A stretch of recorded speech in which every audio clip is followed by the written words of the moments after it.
Hey there, it's Alicia Malone coming to you from the Sundance Film Festival. And you know, Sundance might be all about independent films, but that doesn't mean there's not big names in them. Plenty of Hollywood stars look to independent movies for more interesting, complex roles, and they all come here to Utah to walk the red carpet. Ride me like a hi-hat, bang me like a NATO weight, feed me like a noise gate, 'cause you know I like that. Amazing cast in this one. Do you think it was all because of the script? Yeah, the script and the director, you know. You put that together, there's very few actors can resist that, you know. Particularly a new talent like Rodrigo, it's very exciting to work with somebody like that, you know. People is gonna enter a different world they don't know anything about, and they are going to totally live there. When they leave the theater, they will know things they didn't know a couple of hours before. Rodrigo says that this film as well will put you on the edge of your seat. I think it definitely does. I think it definitely does, in a very different way. And Rodrigo's been studying paranormal for years. Now, I think since he was 10, when he lost his father. So I think that it's a very personal film. It's a very flamboyant film, a very unusual film.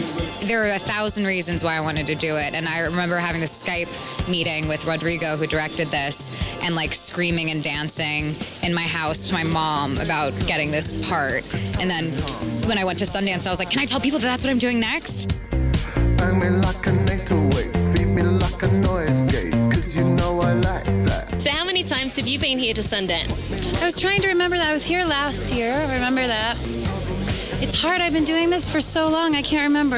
I think I definitely came here a very long time ago, but maybe 15 years ago or something.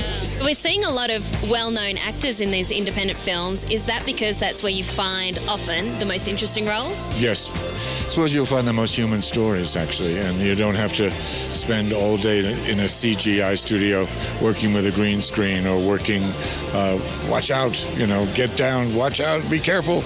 Yeah, but the human stories are in the indie films. What in particular did you love about Celeste and Jesse?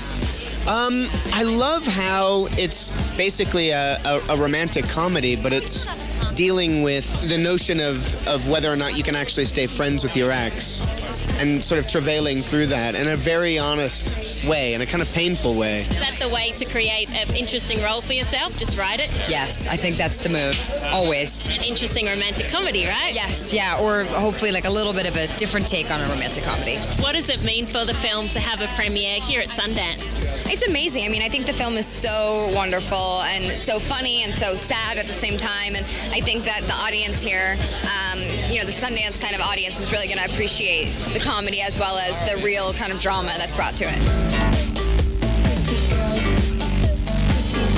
I was reading an article, you were saying that this is kind of like Deliverance mixed with Thelma and Louise. Yeah, it is. It's really a throwback to the classic thriller where there's no paranormal activity, you know, nothing creepy, no albinos come crawling out. You know how usually you see ladies kicking ass in movies and they have these long choreographed sequences where they all of a sudden know kung fu. It's not that at all. It's very messy, very real. It's as if like you and me, and this girl, you know, some girls who are friends are in the woods hanging out with their friends and they end up in a situation that's very extraordinary. So it's sort of clunky in that way, the way they fight and the way they try to survive. So that I think is very refreshing. This storyline is something that could easily happen, you know, so it's sort of the hunted and the hunting and what happens under, you know, realistic but extreme circumstance.